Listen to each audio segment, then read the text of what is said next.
Le Pen.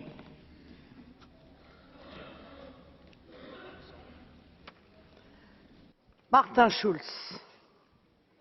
Lors de la dernière session de ce Parlement à Strasbourg, vous avez essayé d'empêcher les députés de voter pour les amendements déposés sur le traité transatlantique en utilisant une obscure procédure parlementaire. En fait, vous aviez peur que ce Parlement vote des amendements s'opposant au traité transatlantique. Vous avez échoué dans votre tentative, puisque finalement tous les amendements seront soumis au vote demain devant cette Assemblée. Mais nous nous souviendrons tous que votre attitude a révélé un profond mépris de la démocratie, alors même que votre rôle de président de ce Parlement commande en toute occasion l'attitude inverse. Vous savez, les mêmes causes entraînent les mêmes effets, et c'est précisément ce mépris et cette morgue que les Grecs viennent de vous renvoyer à la figure, et mon Dieu, ce retour de boomerang nous fait un bien fou. Mais revenons au fond de notre dossier. Nous avons donc dans les mains un rapport du Parlement européen visant les négociations du traité transatlantique. Hormis quelques amendements proposés par des députés courageux, ce document est une vaste fumisterie. Le Parlement européen ne fixe aucune ligne rouge à la Commission européenne sur ce très dangereux traité transatlantique. Vous le savez, ce traité est pourtant une bombe. Notre agriculture de qualité peut disparaître en Europe si nous laissons nos paysans en concurrence frontale avec les agro-industriels américains.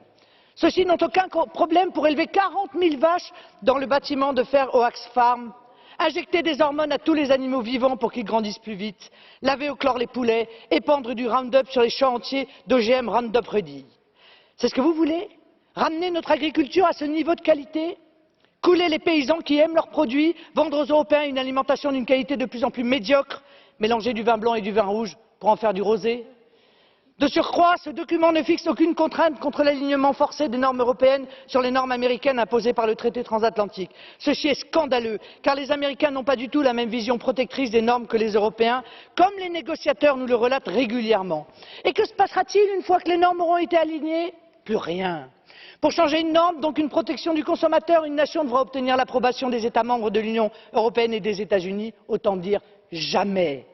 En cas contraire, une multinationale quelconque, soi-disant lésée dans ses intérêts financiers, pourra convoquer cette nation devant une justice privée. Ce fameux tribunal d'arbitrage étant constitué d'avocats d'affaires spécialisés, il y aura bien évidemment de très nombreux conflits d'intérêts.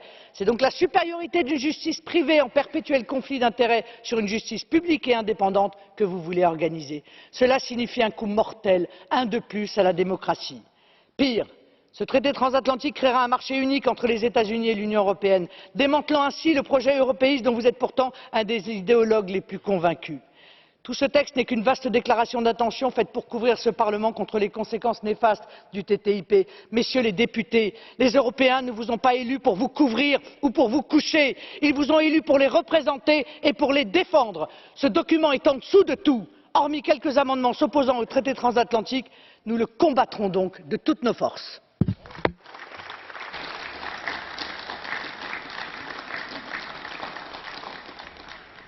Das Wort hat jetzt der fraktionslose Abgeordnete Balczó. Elnök úr, köszönöm a szót. Az EU és az Egyesült Államok között tárgyalás alatt álló szabadkereskedelmi egyezmény Európa számára hátrányos, mivel